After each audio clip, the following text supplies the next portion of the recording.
И покрај повиците за национално обединување, претседателите на ВМРО, ДПМН и СДСМ Христијан Мицкоски и Венко Филипче изминатиот период разменија остри реплики. Од чествувањето на роденденот на партијата, Мицкоски го обвини Филипче дека ја кодошал земјава во Грција.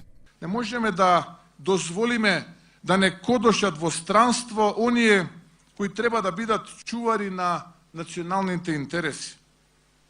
И да не мислат дека ветувањата за отстапки, деградации и понижувања ќе ги донесат повторно во владата.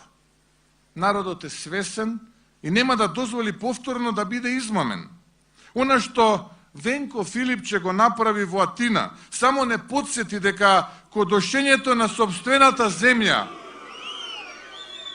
не е туѓо и не смее да се заборави за да не се повтори. Филипче минатата недела на панел дискусија организирана од поранешниот грчки премиер Алексис Ципрас обвини дека Мицкоски предводи десничарска авторитарна влада која не сака да ја придвижи земјата напред кон Европската унија и воедно води лоши економски политики. Од СДСМ одговорија дека Филипче направил патриотски чин и го обвинија Мицкоски дека е наследник на врховистичката структура во ВМРО која не се борела за независна Македонија. Тоа што Мицкоски пробува да воспостави авторитарна диктатура во Македонија и тоа што на меѓународна сцена беше откриена таа негова намера, не е кодошење, туку е патриотизам. ВМРО, НОП и ЈАСНОП се генезата на борци против диктатура, авторитарни режими и врховисти.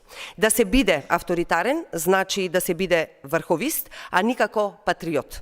Претходно Мицкоски одговори дека не знае што предизвикало чувство кај опозицијата дека тој предводи авторитарна влада и нагласи дека сега има поголема слобода во општеството.